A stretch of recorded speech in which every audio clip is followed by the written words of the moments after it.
Xəbər verdiyimiz kimi Quba rayonunda yağan qar səbəbilə Kia markalı avtomobil idarəetmədən çıxaraq qayadan aşıb. Avtomobildə isə sürücü, onun həyat yoldaşı və azyaşlı övladı olub. Hadisə avtomobildə olan uşaq tərəfindən anbaan lentə alınıb. Sfera az Baku Postaza istinadla xəbər verir ki, sonradan qəzaya düşən avtomobilin sürücüsünün tanınmış meyxana ustası Namiq Mənanın kürəkəni olduğu məlum olub.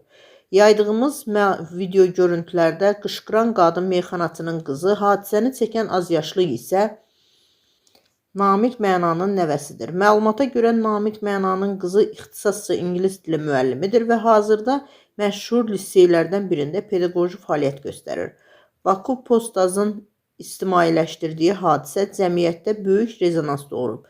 Bir daha qarlı, buzlu hava şəraitində, xüsusən dağlıq ərazilərdə avtomobillə hərəkətin nə qədər təhlükəli olduğunu gündəmə gətirib.